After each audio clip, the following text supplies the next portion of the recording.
भुवनेश्वर बैकुंठधाम केलेंकारी घटना खंडगिरी आश्रम आगे भंड बाबा कुशपुतलिकार चप्पल माड़ पकाइले स्वेच्छासेवी संगठन भंड बाबा घटन संपृक्त अन्य तुरंत गिरफ्त करने को दावी कर स्थानीय लोक और समाजसेवी भंड बाबा काशीनाथ और आश्रम सभापति पांड परिणा कुशपुतलिका दाह करने विरोध प्रदर्शन करते पूर्वर संघ तरफ भरतपुर थाना एतला दि जाइए काशीनाथ निज पुओ को भगवान कही लोकों ठकिबा घटना वीडियो सामना को आसिबा परे संघ तरफ गिरफ्तारी करा जायछि।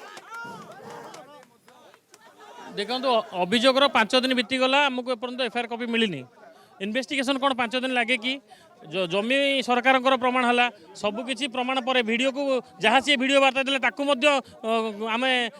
खंडन करी तार प्रमाण देलु कौन वीडियो फोटो एडिट नुहे सब सोशल मीडिया डाउनलोड होती सी निजे पोस्ट कर आईडी रे जो सी लक्ष लक्ष टका कमाऊले से आईडी डिलीट होगला व्हाट्सएप ग्रुप डिलीट होगला जो लोक मैंने अभियोग कर थ्रेटनिंग दिया ओपनली निहाती भाव में 24 घंटा भितर गिरफ करने दरकार जदि गिरफ न हो आगामी दिन में 4.5 कोटी ओडिया जवाब देवे 5 दिन है किए दिन कौन सरकार पदक्षेप नौना